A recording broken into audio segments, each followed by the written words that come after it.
Hello once again. This is Reverend Larry Dokano. We're coming to you live right now. We apologize for the few technical hitches we had in the beginning. Hopefully you can hear us loud and clear. This hour we're going to be talking about Africans in diaspora, African Christians, and how we can sustain our youth in the churches. This is becoming an issue of concern for us because we see a lot of issues coming up regarding the young people whom we are giving birth to and raising here in the diaspora. One, they are growing up in a very secular environment, and so the nation is secular, and also the schools are secular, and also their relationships are secular, so to speak. So there is a strong competition and a strong fight against the faith of the African youth who are growing up here. So we, the parents and the leaders of the churches, are concerned about what's going to happen after us. And so to begin to look at this problem, I have with me some young and dynamic people who are concerned also about this topic and who would like to help us get started with the discussion. The plan is, in fact, to hold a couple of discussions and involving other young people to discuss this topic. So wherever you are, we want you to know that you are a part of it, and feel free to give us a call or to contribute by way of Skyping or emailing or texting or tweeting. Let us know your opinion. I'm honored this hour to introduce to you from my left, our immediate left, Mr. Richard Che, who is a sociologist and also a PhD candidate. Welcome, Richard. Thank you, Apostle. Yeah. And next to him is a young man we met recently who also, quite an impressive young man, and also zealous for God, has a passion for the things of God, just like Richard. He goes by the name Elvis Amwating. He is also a PhD candidate studying global development. Welcome, Elvis. Thank you very much. Yes. And so together we're going to be trying to look at this topic. Our goal is not to exhaust it all within ourselves, but we hope to draft in as we proceed some young people as well, and some church leaders and those who are well informed and can make some reasonable input pertaining to this topic. Now, let me just start the ball rolling by asking Elvis. Elvis, what is it about African youth in diaspora that gives you cause for concern, that you think we should actually begin to take a look at what's going to happen after us? Yes, thank you very much. I think it's a very important and subtle topic because we know that various researchers, various African scholars have tried to define the African and with respect to religion. So the African has been called notoriously religious. Mm-hmm. So within the context of Africa, practicing religion is not that big of an issue because people are affected by just the surrounding. On Sunday, you always have people going to church. So normally, if you don't go to church, if you're living in an African country like Ghana, Nigeria, you feel odd. But when we look at the diaspora, it's a bit different. In fact, it's the opposite. Mm-hmm. Of course, when you're in the Netherlands, three aspects of the constitution comes to mind. I mean, when you talk, the constitution in general talks about separation of the state and religion. There is also neutrality of the state with regards to religion. Mm-hmm. But then there is... Are the two the same or different? Separation of the state from religion and also neutrality. Yes, so separation of the state from religion simply means that religious things cannot... mix up with state affairs. Yeah. In essence, religious issues are private affairs. They are not public affairs. Okay. But then neutrality means that the state cannot interfere when it comes to religious issues. Mm-hmm. So it has to do with the religious groups who have to sort those things out. But then the last part of it has to do with freedom of religion and belief, which means that people, this is a big idea in the West, freedom. people are free to choose whether to believe or not to believe. And so for the Africans who are here, Yeah. there is that tension usually when, especially with the youth, who are raised up by parents who are religiously brought up. Yeah. But then they live in a very secular society, becoming more and more secular if you look at the statistics. So these children are brought up, the language is a factor. I mean, the education of the parents factors, what they learn in school, the socialization aspect. So at the end of the day, the youth get to a point where they begin to ask lots of questions. Why do we go to church on Sundays? Why do I have to follow my parents? I mean, do I get myself involved in these things? And so I think that it's a very important issue that at some point, when they don't get answers from parents or people associated with the church, Yeah. then they have to make a certain decision at some point, Yes. which is, do I continue to follow My parents. my parents to church, or do I leave? So, and it's a typical youthful thing when adolescent age, when you are involved with all sorts of problems and struggles. So I think it's, for me. That is the way things are now. Now, Richard, do you believe this is a hypothetical issue, or it is real? Have you really come into contact with people who are grappling with this issue about whether religion is really relevant for them? Because I have met a few people, talk with them who actually don't see the need for religion today. Yeah. So do you think it's a hypothetical issue? No, I think it's a reality in the sense that whether religion itself is a way of life. So to live or not to live is how you if it's your state of mind, how you think of religion. So if you think of living religion, it's nothing hypothetical. It's something real. So it manifests in your life, in what you do. So the issue of whether religion is the issue of this the African youth being religious or not is something real and something which has to be looked into or has to be studied to find out whether the issue is going to the right side in the sense of whether there is what we call the intergenerational mobility, in the sense that whether there's a movement from parents to children in terms of religion, in terms of Christianity to be precise. I think that's my main area of much knowledge, so I'll try to focus my discussion on Christianity. So whether the youth and the youth here, I mean those who are in the Netherlands, Ghanaians or Nigerians or any of the youth, African youth in the Netherlands. So this the focus in the discussions. I will be focused on much on the Netherlands. Yeah. So maybe there are other areas where things might be different. But so in the Netherlands, I think as Elvis just said, the society is secular, but these youth were raised up in families where Christianity is the order of the day. Parents go to church on Sundays or even during the week. So whether these youth are also taking the same path. But the question is, as one studies, I think in the Netherlands, education is compulsory up to the age of 16. So access to education is not something very difficult and then in the normal sense, or even if the child doesn't want, he has to go to school to the age of 16. And going to school, the school system is not religious in the sense that it's secular. And as it's secular, there are a lot of things that you study. And as you study these things, they raise questions. I mean, the questions which are somehow contrary to the religious teachings.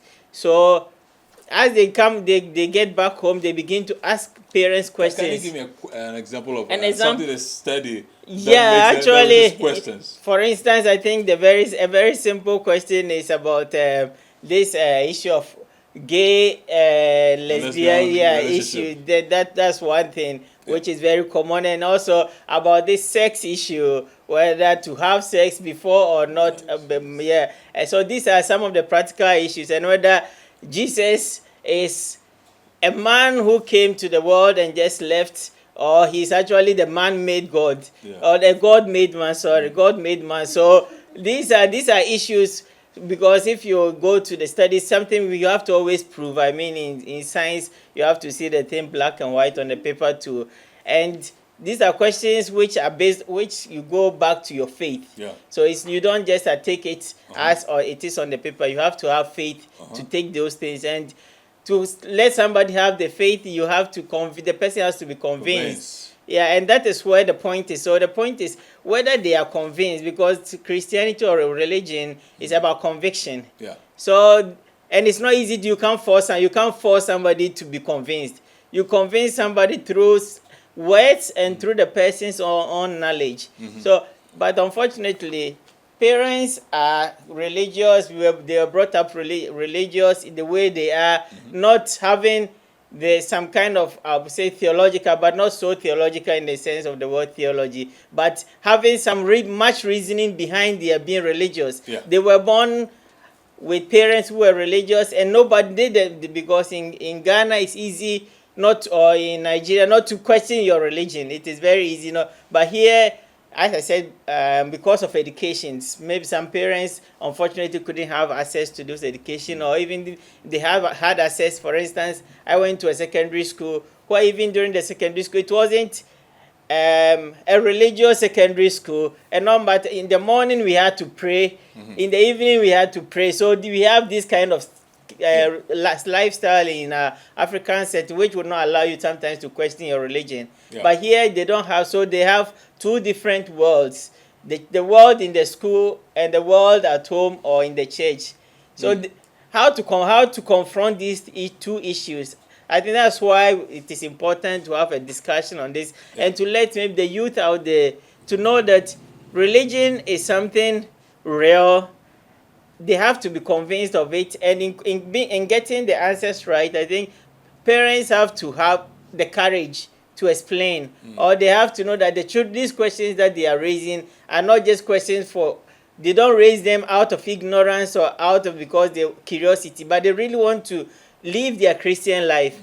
And they cannot live their Christian life just by looking at their parents, but also getting that conviction. So that's why I think it's important to delve into this issue.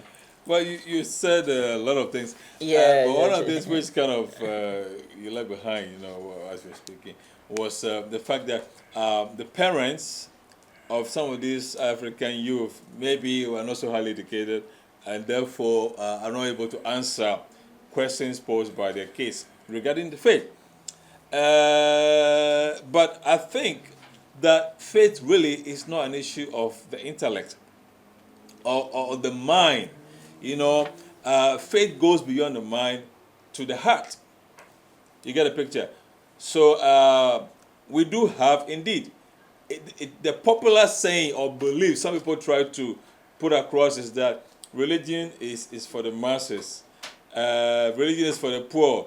Religion is for those, who are believing God for prosperity, for help, But there are, of course, people who are wealthy, who are religious. So, I beg to differ a bit from the notion that, that some of the parents, because they are not educated, they are not able to, persuade their children or give them good answers. That is most likely a reason as well. But there are kids, of course, who can discover God even though their parents are not maybe illiterate. I know somebody who is a very great, mighty man of God, whose father was totally illiterate and even an idol worshiper, but who became a powerful believer and is a preacher of the Word of God today.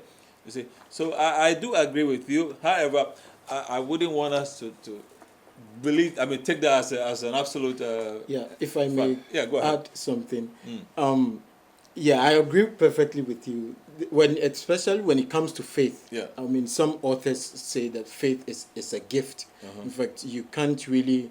It's not scientific. It's not academic. Yeah. It's just a gift that God bestows on humankind. But we are talking. I mean, you asked the question earlier on about what are the practical issues that the youth face today.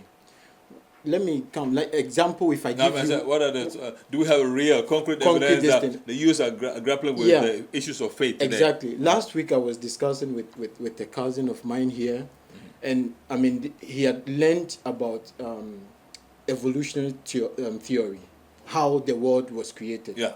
Now this is a person who goes to church. Yeah. And he has a Bible, and then the pastor tells you, or the church, you learn from parents that the world was created as it's By God. written in 6 the days. book of Genesis. Yes. Yeah. But then you go to school and there is that conflict that there are other theories that explain the origin of the world. of the universe. world. Now, on average, we can say that when it comes to issues of religion, faith, it's a gift. It's God that does it. It's not academic. It's not scientific. Yeah. But at the end of the day, Yeah. any person who grows up here, you will know that this is a society that is highly, in fact, the world in general, moving to it's science that defines everything, most things. And kids, I mean youth of today, are raised up in a scientific generation where you want answers to questions that arise, whether it regards to your well-being or the society. Yeah. So it's natural that youth who are born, and as Richard pointed out, if you are living in Africa, very easy for parents to say, if you don't go to church, you are out of this house, or I'll not give you money to school. Yeah. It's not like that over here. And we know that right from even from 5-year-olds or 3-year-olds, they start asking you, if you are with them at the metro station, they ask you questions. And at the end of the day, religion cannot be, or the practice of faith cannot be secluded from the scientific world with which these youth live. Yeah. We cannot say that,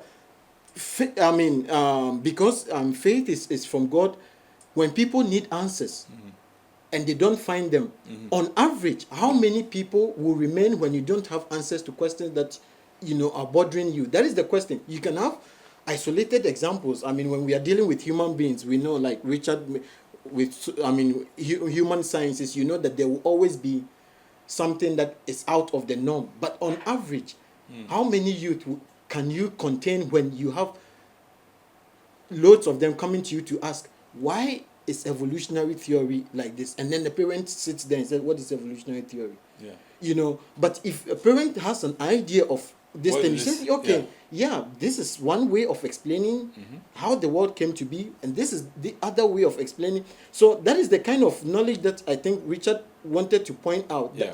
A basic, and that's why here the burden cannot be left on the shoulders of only the parents. Parents have done a lot. It's not, I mean, they've gone through a lot. It's not their own doing that they have not attained a certain level of education. They've also sacrificed a lot for the children. Yeah. But then that is where the church as a whole comes in. Yeah. Are there avenues for the church to respond to questions of the youth? Yeah. But I think that to say that we should separate knowledge, questions of youth from real faith, I think that I think I possible. think a point also raised by about knowledge about this topic, I think is the first time you okay. Well, look, you wanna okay, so microphone open line 3, then you can speak. Yeah, I would like to respond to what Elvis was speaking. Yeah. Concerning the evolutionary theory of Darwin. Yeah. Okay, you are saying that the kids who are raised here, because of this evolutionary theory, that's why they may find it very difficult to believe or to have confidence in faith, because faith is not scientific. That's what you said. Faith is not scientific. No, but it's not scientific. But it's not. Faith is not irrational. It's actually because as St. Augustine says, you moved your faith with your knowledge. So the faith and knowledge move together. Yeah. So I am not in any way saying that faith is not rational. Yes. And I'm not in any way saying that faith has to go. I always say that faith goes with knowledge. Right. So the two go together. Because if you go to Africa, you will see so many, youths, youngsters, who have graduated in one discipline or the other. And as you know, when you are a young graduate or you are in the university, one of the things that they give you in philosophy is this Darwin's theory.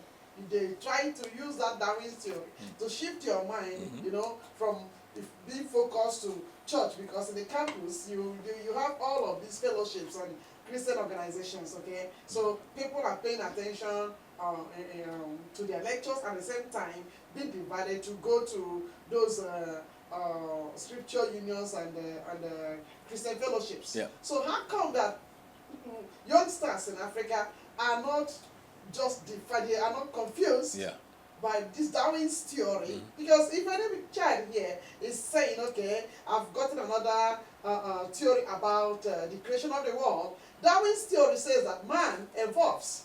So you look at this person who is saying this and say, okay, do you believe that you evolved? Because if you evolved, then it means you came from the apes, because that's the theory of Darwin, that man evolved from the ape-like nature to the Homo sapien and the Homo habilis. That's what Darwin's theory said about. Yeah. Okay, so that means we evolved to that level. Yeah. So if a child is getting confused here, then let the child look at the child, if he's believing on Darwin's theory of evolution, then he also has to believe that he evolved, that from the ape to the Homo sapiens and Homo habilis. Then that's what the child has to believe. So not just only to take the one that I found the creation of the world through evolution, not just to take it, but he has to relate it to himself. So if he or she thinks that, oh, look at how beautiful I am, so I evolved from the ape, then that's it.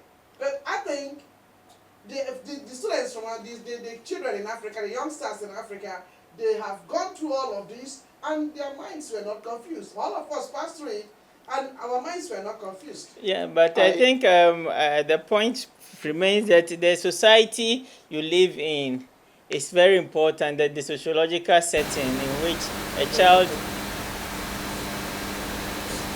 Please allow me just for making the noise. Or put it back on. Yes. Yeah, so I think the issue of Africa and Europe is something that has to be clear before we can move on, because it's obvious and it's clear that when you talk about the secularization theory, it is real. It's proven in Europe that the society is secular, in the sense that the society, in terms of statistics, people who go to church in terms of private, in terms of public, public commitment, whereby you go to church, you attend church, is going down. In terms of private commitment, where people pray on their own, that thing is also going down. The theory is proven only among the region and the continent in Europe. In the US, it's not proven that way. In Africa, it's not proven that way. It is in the public domain. That's why you see the US president speaking and using God. You see the African president saying, I'm going to church. I have to manifest that, associating himself or herself with pastors or with churches or with mosque. So religion, secularization theory, we are living in a continent where it's proven. So the secular and the secular is really pushing, and they have moved, because I think it's also because of their history, because at the point in time everything was religious. And now they are trying to move away from it. Unfortunately, the history still remains, trying to change churches into museums, but they still remain, and they are proud of them. But in Africa, you see students or professors who, even in their teaching, they are teaching Darwin theory, but they are still trying to come out with something of God. And actually, Darwin theory in theology is used to explain something which is also interesting. So it's not that, maybe, for instance, under a different discussion, we can move into that theory of Darwin theory, because in theology, Darwin theory is used to explain how Christian religion moved from Moses, the fulfillment in Jesus Christ, that Jesus Christ is the fulfillment. So the religion has evolved, moving from Moses, God showing himself in different ways through the prophets, and then Jesus Christ. I mean, God Himself coming. So that's how in theology the theory of evolution I'm going to is have used. to. So we have to, intervene now. sure. Otherwise we'll go Otherwise, to you other move to a areas. different area. Our focus is on African youth right here. Exactly. Now, clearly, we have established one thing: the youth in Africa are not as, let's say, well, the church is not losing the youth in Africa as the church appears to be losing the youth right here in Europe, and possibly in America. So then, there has to be something which we need to address to stop this, diminishing of youth who are attending churches, who are following the faith of their parents. Okay, so I think that's the issue we have to address.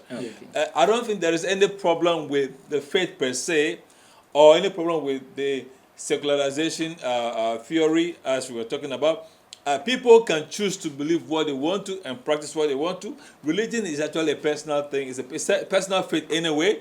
It gives moral lessons, which helps everybody, which actually keeps society safe and balanced. There is nothing wrong. We cannot prove a religion, examine religion in a laboratory and come out with a yes or no answer. It's an issue of the heart, and there's no doubt about it. There are questions that go beyond scientific examination. It's not everything that even science has been able to discover and prove. We are still learning, and maybe at the point science is going to confirm. Science is actually confirming certain aspects of religion. Anyway, for example, it is said that the more people are religious, the quicker they recover when they are ill, when they are sick. It's a proven empirically fact that religion or faith helps people to recover better when they're sick. See, so now our challenge is to look at this problem we are facing here. The young people who are here, who are growing up here in the diaspora, are being confronted all kinds of thoughts and ideas. And I believe that, like Apostle Helen Roos said, African youth are also taught some of these things, but somehow their faith doesn't waver, it stays focused. And I think that these contradictions which we hear about or we are confronted with, they are a part of the growing up process. That should not necessarily derail anybody. You see? So I think it's not a problem that they talk about Darwin's story or whatever else. It's not a problem at all. It's part of how we are growing up. Exactly. We need to hear about it. We need to know about it. And we need to live with it. And even live above it. You see? So now, how do we rescue our young people? How do we try and get them back on track? Because we see that some of these issues that are being talked about. Now, if it is not affecting those who are elsewhere, why is it affecting those who are over here? Yes, I mean, I think that it's. Do you agree with that? The situation is not as bad as in, let's say, Africa as it is here. Yeah, the evidence exactly. The evidence in Africa is much less than it is here, and as Apostle Helen was saying, I think that we have to know the society is very important, as Richard pointed out. The environment is very, very important, and especially when it comes to religion. Mm-hmm. And we know that in Europe, I mean, when you are talking of Darwin theory, I don't want to go into all those things, but we know that from the period of the Enlightenment, from all these philosophers, from Kant, Hegel, coming down, the question is not really, it's not questioning religion per se, but it's whether religion has to be public or it has to be personal or private. So I think that for Africans who are here, parents have to know that yes, there is that sharp distinction between the faith that they practice and the society, because there is no question about that. That Europe has accepted secularity, secularization. It's a way of life. People may be practicing religion, but there are all sorts of theories, like you pointed out, about recovery. That has been, religion helps in recovery. There are some other theories. Some are using comedy. I know in US, for instance, for cancer treatment, there are comedians that are hired to perform for people to have that healing. So there are different ways. And when we are talking of even origin of the world, we know that there are different theories apart from Darwin. But I think that what the youth want is that they have that there is an avenue for them to be heard, an avenue to discuss their issues. Yeah. When they go to school, they have friends who are from. It's not living. See, it's a very different environment. If somebody is living in Accra or in Lagos or Abuja or Kumasi, it's very different when you are in Amsterdam. Yeah, this is highly multicultural environment. Yeah. And so, if parents feel that the way I was brought up, or as we are talking about the youth back home, we feel that that same scenario can repeat itself here. It's not possible. It's not possible. Yeah. This is highly multicultural. So the first thing that we have to come to agreement is the fact that children who are being raised up here are different in terms of mindset. Yeah. They are different in approach. They are different in when it comes to questions, when it comes to, But you know what? I don't know. But I think, look, there are people from Asia, Chinese, Indians, who I think they're quite sizable over here. But I've noticed that they're able to raise up their kids in such a manner that they believe and they practice their faith. Yes. But I think the uniqueness. I'm coming. And so, and I've never, really you see a Hindu person becoming a Christian. It's quite rare. Yeah. But they believe in their rituals. They believe it so deeply. Yeah. Before Richard comes in, if I may say something. Yeah. From So when you look some authors like Hegel, the unique thing about Christianity is the fact that it's accompanied with freedom. The expression of freedom is huge in Christianity. I mean, if somebody is raised up in an Islamic family, you are you have to go through obliged to. It can be cultural as well, but with Christianity, and especially here in the West, the freedom in Christianity is so much, and so. At the end of the day, the kids are brought up, but they have to make a decision at some point. I think Richard. Richard, you want to come? Go ahead. I think the point is about other religions you're talking about. I think when you look at my research is on second generation migrants, which means on religion and on about Christian, and so I look at other areas before getting into my Christian religion. Yeah. The Muslims you may see them dressed in a Muslim form, thinking that they go to the mosque, but they do not go. They do not go. No, it is proven that the practice of Islamic religion is going down. With now in Holland they have the Turkish and the Moroccans. The level is going down from different studies that they have done in the Netherlands. A lot of studies. I think that last time I read about 1,000 articles have been written on Muslims and their children about whether they are really practicing their religion, their faith. And the statistics show that they frequent the mosque very little. They don't do a lot of the Ramadan. They do not follow so much as it is. Maybe outwardly you might see them with, I think, the dressed in Muslim and all those days, but there is a fall in the level of religion among the youth. I'm going to get an imam to join us in this discussion. We must prove some of these things and know whether there's a general crisis of faith or it is something that's affecting our species. Then you can bring, and also I'll bring the statistics to prove that religion, Islamic religion among the Turkish, among the Moroccans, who are the dominant group here, are going down because if you take maybe Ghanaian, bring a Ghanaian imam, you cannot prove because they have children who are very little. I mean, they are now growing up, so they don't have a lot of children in that age where they can decide. But the first point I raised about the parents not being able to respond is, I think now this is an introductory program to lead us to the various. I think it's important to raise the different issues, the different points which are necessary when it comes to the problem of the youth in the youth in religion. in religion, their practice of their faith. Because what I raised is one of the problems about the parents responding to some of the issues that the children raised. So this is one of the problems. It's not the totality of the problems that the children face, because when they raise certain questions at home, if the parents do not know, they should not shun them away. They should not think the question that they are raising. I need to come here. I don't think that should be a problem. Look, I grew up. My mom didn't go to school, but she raised me up so well. And look, I had genuine questions growing up as a child. Genuine questions about the faith. I was raised up as a Catholic. Okay?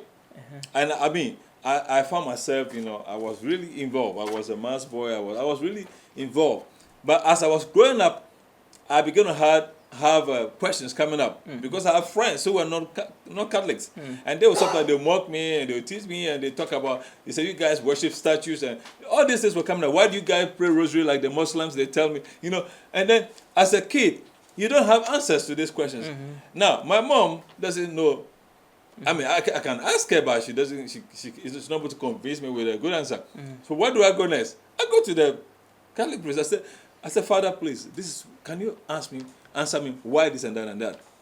Now, what I'm trying to say is that the young people have recourse to other sources to get answers. So if their parents do not give them satisfactory answers, they are not stuck. Okay, then let me come in before go ahead. Were you raised here?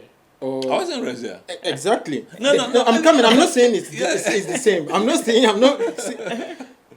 If you're raised up in Africa, as we are saying, practicing religion doesn't have to be difficult. The society itself is religious. No, but we're talking about questions. I'm talking about questions. We make people make a decision. Exactly. About where the direction to go. In Africa, we are not used to. We don't. In general, there isn't. We are raised up. In fact, there is a popular saying that the child is to be seen, not to be heard. The child is to be seen, but not to be heard. In Africa, you don't challenge elders. You don't. Speak the way you speak voice, to your mind. You speak to your parents. There is to some extent it can be a fear factor, but in general, the way questions that are asked in Africa is not the same here. The society here is we can't equate. It's different over here. I'm not saying that. I do not. Look, I believe that everyone has the freedom. I understand what you're saying. Get satisfactory answers to the question whether they live here or they live in the bush. What I'm saying is that society. No, I'm coming. Society doesn't define us. If that happens, then we are robots. We are almost like robots. No, but society, I think that we are the human being. I think that you are defined by your society. It's important. We are to some extent. You are to some extent. Yeah, because but still, you make up your own minds. But at the end of the day, the human being is a societal being. It's a social being. No question about that. The human being is not human until he is in the society. Yes. That is it. And that's what I'm saying. When you live in an environment where everything affects, there is practice and this thing, it affects the way you are brought up. But a child will say, choices we make, which are individual. They're individual. But talk about faith, talk about job, talk about marriage. Society doesn't tell you who you must marry, which job to do. In Africa, to some extent, in Africa, we know that marriage is clearly a family affair. Yes. Marriage is between families in Africa. Here, it's individuals. They are different. What I'm saying is that the child who is living here is not the same as the child living in Africa. I agree. Now, the child who is faced up with issues of religion here, you raised up certain questions. I have my cousin Junior back home. When I started my master's program here, he started asking questions. He was then about 12 years. He started asking his mom, "Mom, why do we go for offertory in a church? Why do we do this thing?"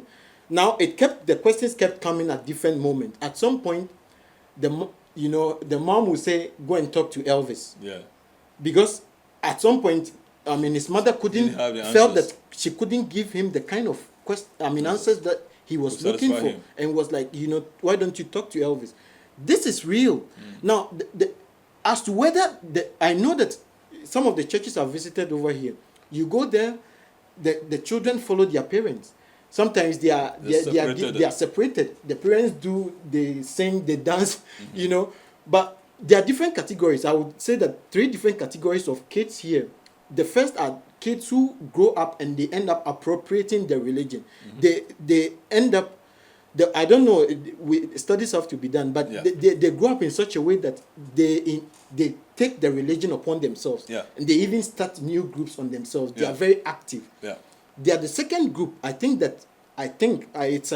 have to verify, but I think that the biggest group is those who just follow the parents because they are living with the parents, and you separate them. Yeah. The parents do their thing. Sometimes the church services are even in local languages. Yeah. These kids don't really understand what is happening, so Yeah. they follow, and so they are just indifferent. They just follow. They follow, and then the third group, where at some point they say that, okay, I'm not in this. interested, yeah. Whether my dad started this church or not, I'm not in it. So I think that until we come to certain conclusions, for me, do churches have avenues to even listen to the youth? Do we have, where we say that youth, do you have a problem with your faith? Why do you go to church? Even for those who are active, Yeah. you know, it has to get to a point where Africans themselves, even as parents at home, you don't know the kind of friends your children associate with, and the kind of things they talk about. So when they come back, you know, how do you now see the world? I'm not saying that, in fact, the mention of evolutionary theory earlier on, not to say that, just to say that they are exposed to different theories of the world. Absolutely. So they need guidance. They need guidance. So at some point you have to ask, this, we know about this, we know about that. So it's not every one thing I've noticed about children here, not all of them are so confident enough to even come to ask certain questions. Yeah. Even on this program, we wanted some youth, some other people to come, but they were not Ready. comfortable. They comfortable. felt they were not empowered enough to but speak. Exactly, that brings me to that point of empowerment. Yeah. Whether they are even capable, first the avenue, and whether the youth here are even empowered to ask the questions. You're making a point. Listen, you're making a very, very important and serious point, which requires that steps be taken to help our young people. I think they are too independent, they are too loose in the sense that you know, whatever they get from visiting the church on Sundays, or the little prayer sessions, or whatever, Bible study, whatever they do, in the time they are together for religious purposes, it's highly inadequate. Okay? Now, let me just propose what might happen. Now, when I was growing up, okay, maybe that's part of the reason why, you know, I'm the way I am today. I mean, I'm serving God, I love God, I don't have issues about religion, not because I didn't have opposition or I didn't have contradictions. I had them, but you know, my faith rose above all those things. I think the youth here, we need to be able to bring them together from time to time. And that's a platform we are talking about, whereby they can ask questions and they can interact. You see, and again, maybe that's agrees with the societal aspect of the whole thing you're talking about. We all are shaped by society. So the youth should be able to come together, you know, let's say something like a camp meeting, or even if it's not a camp meeting, let's say some kind of meeting that brings them together occasionally. They meet other youth, they interact, they learn, they grow up together. I think we have too less of some of these things, you see, because those things eventually have some influence on their development. You see, and also upon building their faith. You see, so maybe that may be an answer to this. Anyway, Rita, I think you want to come in. Okay. Can I add? Yeah, go ahead. Yeah, I think what you suggested has to be the part of the solution. Yeah. And if such a forum is being Organized. Yeah. Yes, thank you. I don't think the parents must be there. These youths have to be alone, and also the sort of pastor that must be there will be those pastors who are also academically oriented. because it doesn't just need to be somebody who pick Bible and then come and begin to be a pastor. It has to be a seasoned pastor, you know, who will be able to address some of the issues the youths will present.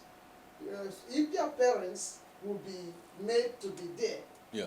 these youths may be hypnotized by just the eyeing of their parents, and they don't need also to be stigmatized, because if their pastors, their own pastors are there, they will say,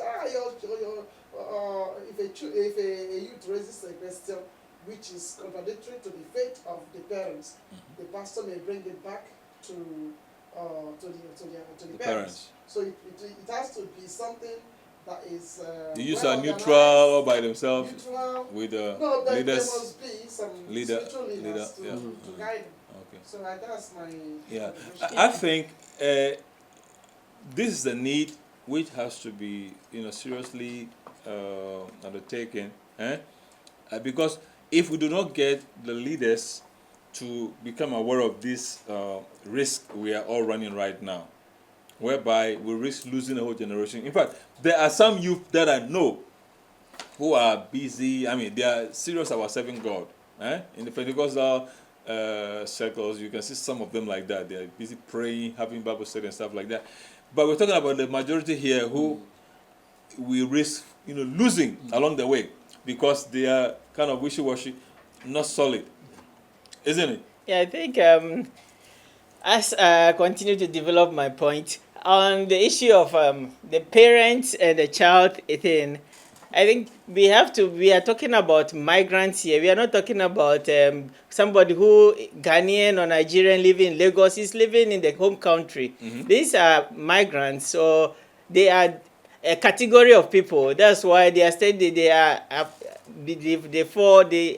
the parents moved from their home country to a different place, and they are beginning new life here. I mean, the parents began new life here, and these people, these youth were born in these homes, and so the issue of bringing Apostle bringing his when I was growing up, I think I cannot even be saying when I was growing up in my Ghanaian setting. So Apostle, I think that one will be left out because that is a big problem the youth are facing. Yes. Because the parents are saying when I was growing up, Yes. I was doing this. Why is it that you are not doing No, something? that is not the point at all, because it is what is actually worsening the problem. Yeah. Because I hear an elder saying, these youth are crazy because when I was growing up, We didn't do this. yeah, We didn't do that. but these people are living, they are migrants, and when you were in Ghana, the parent might be maybe a teacher, another one was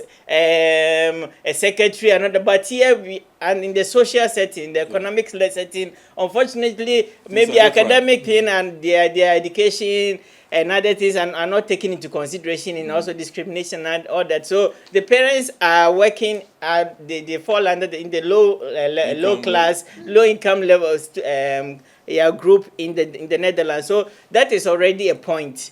And with that motivation and all those things come in, the children were as migrants.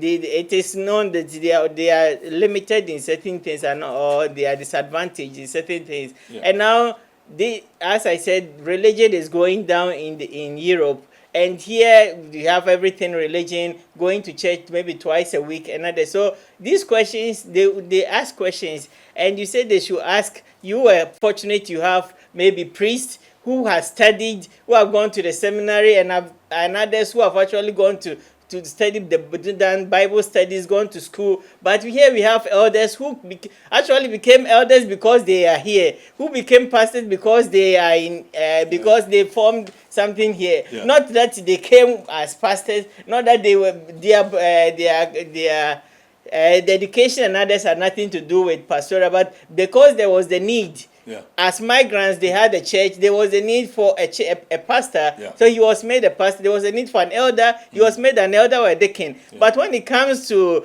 the interaction with the youth. When it comes to dealing with the youth, they don't have much knowledge in that, and unfortunately, they are not getting into it. They are not getting into the literature to learn what the others are doing. So they stick to us in Ghana, which is, or us in which it doesn't. Richard, I totally agree with you. Of course, my experience in Ghana cannot compare with what is here. Now, even about those leaders, church leaders who got into the ministry here, they say half a loaf is what? Better than none. Yeah. If we can give the children we have here a little bit of what we know, a little bit of the faith we have, we can share with them and sustain them. It's better than nothing. It's better than the way they are left aloof here and the society is swallowing them up. Yeah, I do agree with you. I do so agree. We can do something about it. Yeah. It So may not be sufficient, but it is better than nothing. So for me, what my point is, we have to accept the problem, because if you don't accept the problem, you cannot deal with the problem. So the point is, parents and the church are there. Some of them are not accepting the fact that these youth are facing these challenges. Yeah. Because if you accept that this is a problem, then you see how you can deal with it, how you can help the youth to come out of this. Because, for instance, in my interview with some of the youth, they said they sit in the church, maybe somebody is preaching, and because the person is actually roaming about with the quotation of the verse, not actually touching them, because they said what they are saying is far from what they encounter in their life. And some of them even don't want to be part of the leadership, because they feel when maybe they get into it, they might not be allowed to speak their mind, or if they speak their mind, because their minds will not be accepted, or what they propose will not be accepted. So these are some of the things. My whole point is that we have to acceptance of the problem is a part of the solution, but whereby the churches and the parents are not accepting that these people are migrants. They were born here. Maybe some of them were born with parents who are living maybe under certain conditions or whatever. So these are problems the youth are facing.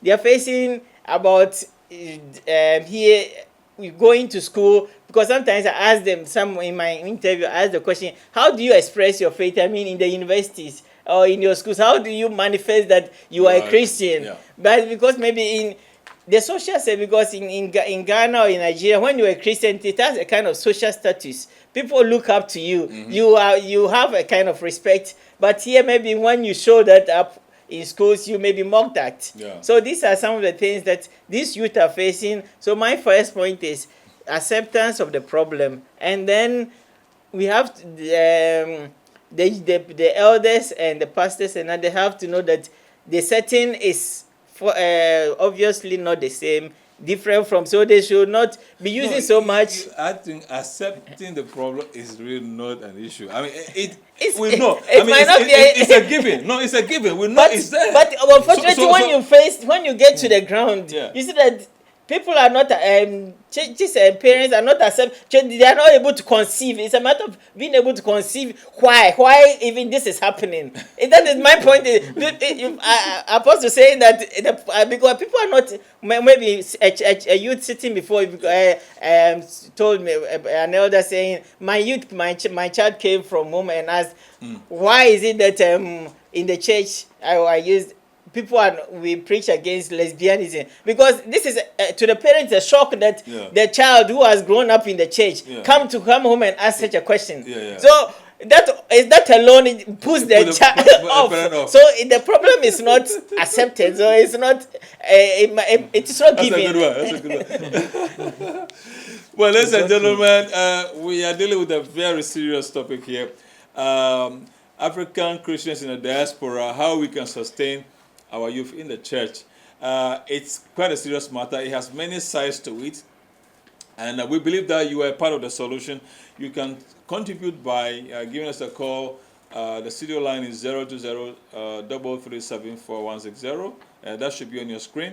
We're going to take a short break, and then we'll get back to finish. But we want to promise you one thing.